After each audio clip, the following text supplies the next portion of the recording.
संस्थापक महोदय, प्राचार्य जी, सभी सम्माननीय अध्यापक साथियों, प्यारे बच्चों, आप सभी को सुप्रभातम, नमस्ते, गुड मॉर्निंग। जिसने भी बेटा आप सहज महसूस करें, मेरा अभिवादन स्वीकार।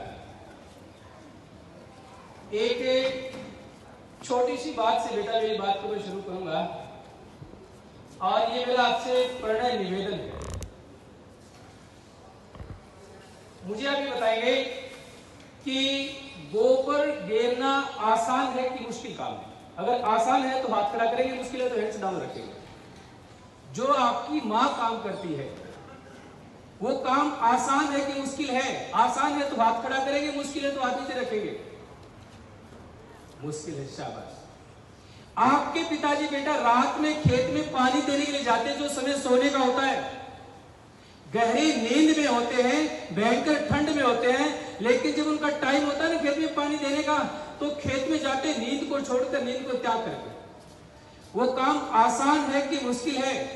शर्त वही है कि अगर काम आसान है तो हाथ खड़ा करेंगे, और काम मुश्किल है तो हैंड्स डाउन रखेंगे। ये भी मुश्किल है। आपके माता पिता के बेटा जो दिनचर्या है, सुबह से लेकर शाम तक वो क्या क्या कार्य करते हैं, क्या वो काम ठीक है कि गलत है? आपको उन कामों से कोई परेशानी है या नहीं? आप जब सोते हैं, आपके मम्मी पापा काम करते हैं, तो आपको कैसा अनुभव होता है? तकलीफ होती है ना? होती ही नहीं होती। और कई बार तो ऐसी स्थिति भी आती है कि माता पिता के पास पैसे नहीं होते, और आगे जाके अपनी कोई फरमाइश रख दे तो ब्याज पे पैसे लेके आपकी जरूरत को पूरा करते हैं। देखा ना आपने ऐसा? क्या आपको लगता कि सारी चीजें हमें ठीक करनी चाहिए? चाहिए कि नहीं चाहिए? जो इन सारी चीजों को, घर की व्यवस्था को ठीक करना चाहता है, वो बच्चे पर हाथ खड़ा करेगा कि मेरे घर की कंप्लीट व्यवस्था को मैं ठीक करूं, सारी चीजें वेल सेटल्ड, वेल मैनेज हो। Hands down. अच्छा बेटा, इसके लिए अगर आपको केवल एक कुर्बानी देनी पड़े, और तो आप दे पाएंगे, और वो भी छोटी सी है, उसके बदले में आपको क्या क्या मिलेगा? देखिए कि आपके फोन का रिचार्ज सरकार करवाएगी, जिस दुकान से आपका राशन आता है उस राशन का खर्चा सरकार देगी, आपको गाड़ी सरकार देगी, गाड़ी को चलाने वाला ड्राइवर आपको सरकार देगी, उसके अंदर जो फ्यूल पेट्रोल डीजल डलता है उसको सरकार देगी। अगर गाड़ी बेटा पंचर हो जाती है तो पंचर के पैसे भी सरकार देगी, उसके ऊपर पोछा लगाने वाला भी सरकार देगी। आपके घर के बिजली का बिल चाहे कितना ही क्यों ना हो, वो सरकार देगी। या तक घर भी आपको सरकार प्रोवाइड करके देगी, और घर की जो मरम्मत आपको सालाना होती है, रंग पेंट होता है, उसको भी सरकार करके देगी। आपकी बीमारी का खर्चा सरकार उठाएगी, आपके माता पिता की बीमारी का खर्चा सरकार उठाएगी, आपके बच्चों की पढ़ाई का खर्चा सरकार उठाएगी। अगर इतने काम बेटा आपको फ्री में करने वाला मिल जाए, और एक छोटा सा बदले में काम करना पड़े, तो कर पाओगे? इतनी बड़ी फैसिलिटी आपको मिलेगी कि आपको सुबह से लेकर शाम तक अपनी जेब में पैसों के नाम से हाथ देना नहीं पड़ेगा, लेकिन इसके बदले कुर्बानी देनी पड़ेगी। क्या सारी चीजें आपको चाहिए? चाहिए कि नहीं चाहिए? हाँ या ना? जिसको चाहिए वो हाथ खड़ा करेंगे।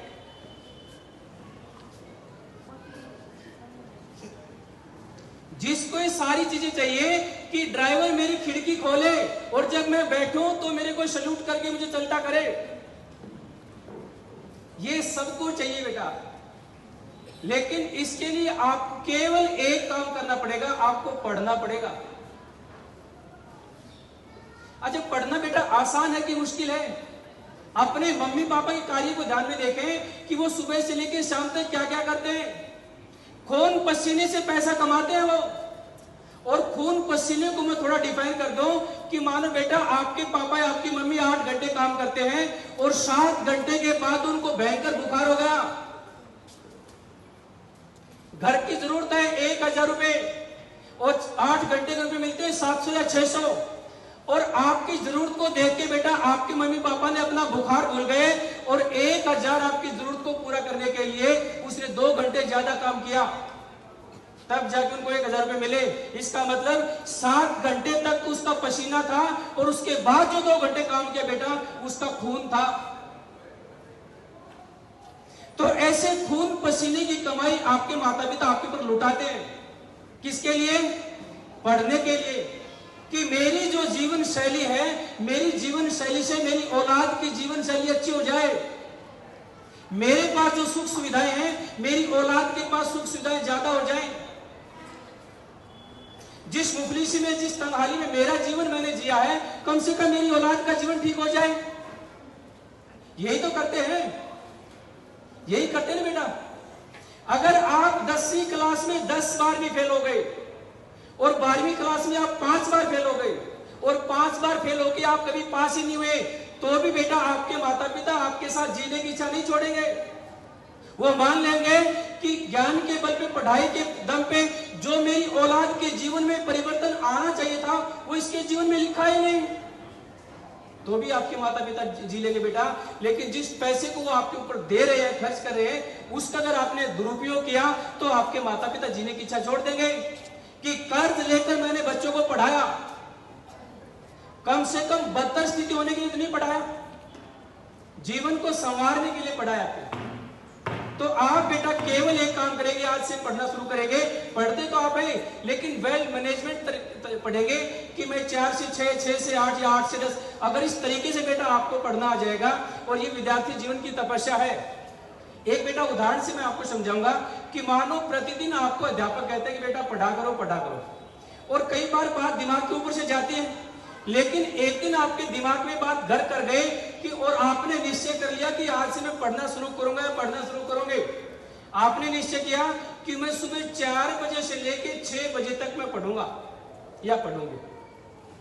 उन 2 घंटे के दौरान आपको बेटा कोई बाहरी चीज बाधित ना कर पाए, जैसे कि आपका मोबाइल फोन, जैसे कि आपका दिन में किसी के साथ झगड़ा और झगड़े की बातें, या कोई खाने पीने की बातें, या इस विद्यालय में कोई बात है, वो बात उन 2 घंटों के दौरान नहीं आनी चाहिए। अगर आप ऐसा कर पाए, ये 2 घंटे की तपस्या कर पाए, पूरी तल्लीनता के साथ, पूरे एकाग्रचित होकर अगर आप बेटा 2 घंटे पढ़ पाए, तो ये आपकी तपस्या है। और इसी तपस्या को 2 से 3, 3 से 4, 4 से 5 घंटे अगर आपको कन्वर्ट करना गया, तब्दील करना गया, तो मैं तो कहता हूं कि IAS की परीक्षा बहुत छोटी परीक्षा है। आप इससे बड़ी बड़ी परीक्षाएं आसानी से उत्तीर्ण कर जाएंगे। किसके बल पे? पढ़ाई के बल पे। संस्कृत कहते हैं कि विद्या विहीन पशु, जिसके पास बेटा विद्या नहीं, वो पशु के समान है। आकृति तो मनुष्य जैसी हो सकती है उसके, लेकिन उसके कर्म और कार्य क्या होते हैं? पशु वाले होते हैं। तो आप पढ़े, और आपकी पढ़ाई और आपकी मंजिल के बीच अगर कोई सबसे बड़ी बेटा बाधा, तो आपका मोबाइल फोन है सबसे बड़ी बाधा। जिस काबिल आप बन जाओगे तो बेटा फोन आपको लोग गिफ्ट में देंगे, 2-2, 3-3 लाख रुपए के फोन, जिसके आज विज्ञापन भी नहीं आ रहे। फोन देखने की और ये सारे काम करने की उम्र तो आगे पड़ी है। ये तो आपका तपस्वी का जीवन है, तपस्या करिए, इसमें पढ़िए। नहीं तो इसी फोन के लालच में जो आपके माता पिता को तो आज काम मिल रहा है, लेकिन आने वाले समय में बेटा इतनी इंजीनियरिंग पैदा हो रही है कि काम ही नहीं मिलेगा आपको, तो कैसे अपना घर चलाओगे? केवल पढ़ाई के बल पे बेटा आप आगे आने वाले समय में सर्वाइव कर पाएंगे। अगर आप पढ़े नहीं तो बहुत मुश्किल हालात खड़े हो जाएंगे आपके सामने। तो आप पढ़े, और पढ़ाई के बीच में सबसे बड़ी बाधा क्या है? ये मोबाइल फोन में, इसको त्याग करें, कोई जरूरत नहीं इसकी। अंग्रेजी में एक वाक्य आता है कि the motto of an ideal student should be to get knowledge. एक आदर्श विद्यार्थी का केवल लक्ष्य विद्यार्थी जीवन में ज्ञान की प्राप्ति करना है, और वो ज्ञान जो आपकी बुद्धि को पवित्र करे, जो आपको तर्क करना सिखाए, जो आपको जीवन जीना सिखाए, जो आपको अपनी मंजिल की ओर लेके जाए, जो आपके रास्ते में बाधक नहीं साधक हो, वो ज्ञान। और वो ज्ञान बेटा मोबाइल में हमें नहीं मिलता। वो ज्ञान किताबों में है, वो ज्ञान माता पिता के पास है, वो ज्ञान विद्यालय में है, वो ज्ञान अध्यापकों के सानिध्य में है। ये सारी चीजें आपको फ्री में मिल रही है, और मोबाइल पैसे में आता है। तो इसको बेटा छोड़े। दूसरा, मेरा जो बेटा मुख्य जो उद्देश्य था आपसे बात करने का, कल हमने एक दिवस को सेलिब्रेट किया है। कौन सा दिवस था बेटा? स्वतंत्र 15 अगस्त। इस दिन क्या हुआ था? स्वतंत्र दिवस। क्या हुआ था? देश आजाद आजाद हुआ था। देश बेटा जब आजाद हुआ तो ये नहीं कि भारत देश अकेला कोई गुलाम देश था। दुनिया के बहुत सारे देश समय समय पे गुलाम हुए हैं और अपने अपने तरीके से सभी देशों ने क्रांतियां की हैं और आजादी पाई है।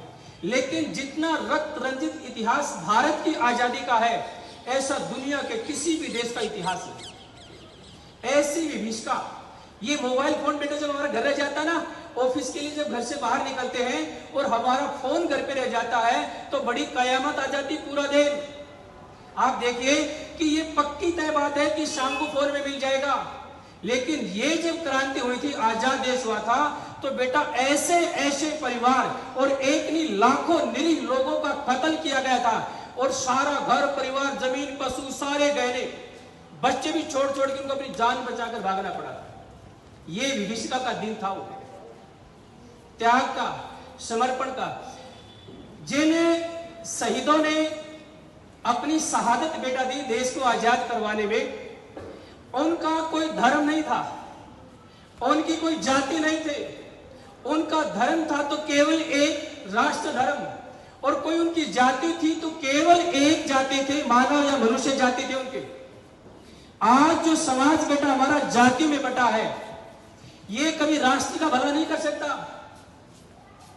मैं मेरी बात बेटा मेरे विद्यार्थी जीवन से शुरू करता हूं कि जब मैं 5वीं 6वीं कक्षा में था तो विद्यालय में बेटा नारे लगाते थे और एक नारा लगाते थे कि देश की रक्षा कौन करेगा, देश की रक्षा कौन करेगा, देश की रक्षा कौन करेगा।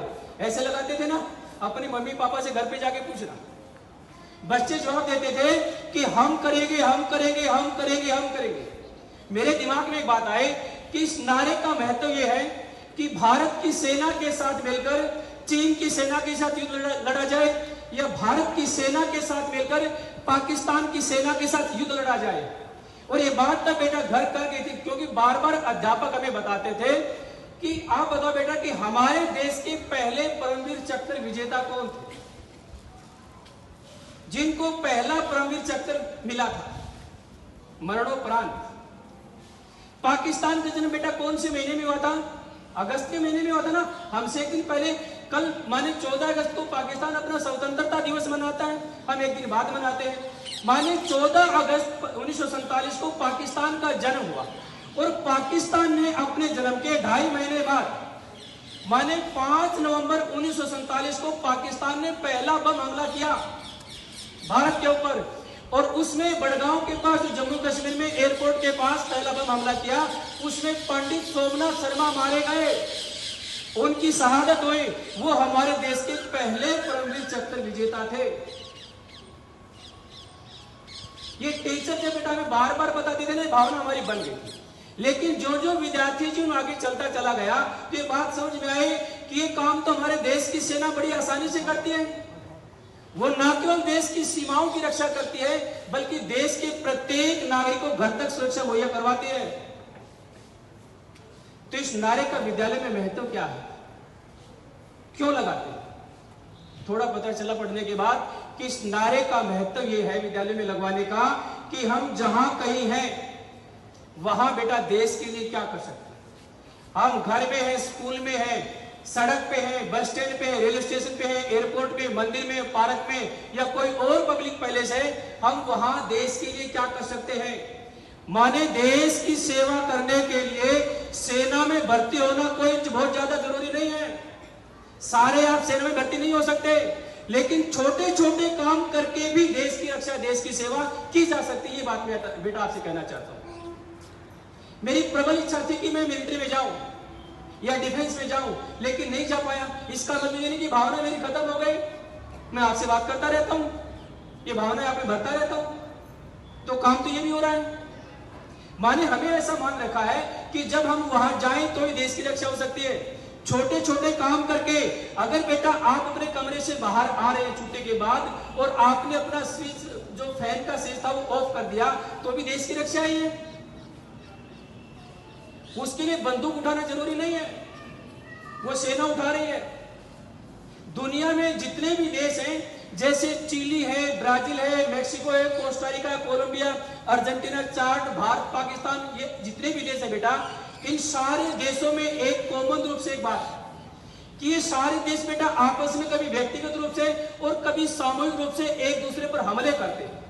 जैसे फिलहाल रूस का यूक्रेन का है, पहले कभी भारत पाकिस्तान का था, फिर अफगानिस्तान अमेरिका का था, सीरिया का केनिया का था, ये युद्ध आपस में चलते रहते हैं। इन सारे देशों में एक बात है कि इन हमलों के बेटा दो कैटेगरीज हैं, दो श्रेणियां हैं। एक श्रेणी को मैं रखता हूं राजनीतिक हमला और दूसरी को रखता हूं मैं सांस्कृतिक हमला। सारे देशों के पास सांस्कृतिक हमले को रोकने के लिए सेना है, हमारे देश के पास भी है, लेकिन जो सांस्कृतिक हमला है, जो खाना पीना, ओढ़ना पहनना, तीज त्योहार, बोलना चालना, ये सारा बेटा हमारी कल्चर का हिस्सा है, संस्कृति का हिस्सा है। इसको रोकने के लिए किसी भी देश के पास कोई सेना नहीं, तो हमारे देश के पास भी नहीं है। तो आज से इस हमले को रोकने के लिए ना केवल बेटा हम सेना के रूप में काम करेंगे, बल्कि सेनापति के रूप में काम करेंगे। भारत देश है कि राष्ट्र, बेटा पहले ये बताएंगे कि ये देश है या राष्ट्र है। दो शब्द है ना, है कि नहीं? राष्ट्र भी बोलते हैं हम, कई बार इसको हम देश भी बोलते हैं। तो इसको राष्ट्र माने कि देश माने? हिंदी में हम जानते हैं इस बात को कि कोई भी शब्द बिल्कुल पूरक दूसरे के नहीं होता। हर शब्द को परिस्थिति के अनुसार प्रयोग किया जाता है और हर शब्द एक परिस्थिति का प्रतिनिधित्व करता है। तो भारत देश है कि राष्ट्र है, ये जाने हम। भारत बेटा राष्ट्र है। अब देश क्या है? राष्ट्र की सबसे पहली शर्त यह है कि वो देश हो। देश माने उसका अपना निश्चित भूभाग हो। जैसे भारत का कश्मीर से लेकर कन्याकुमारी तक, कच्छ से लेकर कच्छार तक, ये 32,86,263 वर्ग किलोमीटर का जो क्षेत्रफल है, ये भारत का बेटा भूभाग है, जो राष्ट्र की पहली शर्त को पूरा करता है। दूसरी शर्त कि राष्ट्र के पास बेटा अपनी खुद की जनसंख्या हो। तो जनसंख्या में आज हम पूरी दुनिया में सिरमौर है कि नहीं है? 140 करोड़ की आबादी को हमने पार कर लिया, तो इसका मतलब यह हुआ कि 140 करोड़ की आबादी दुनिया के किसी भी देश के पास नहीं है, तो हमारे पास अपनी आबादी है। तीसरा कि उस आबादी का उस भूभाग के ऊपर स्वामित्व हो, उसके नाम हो। 1947 से पहले बेटा ब्रिटिश कॉलोनीज थे।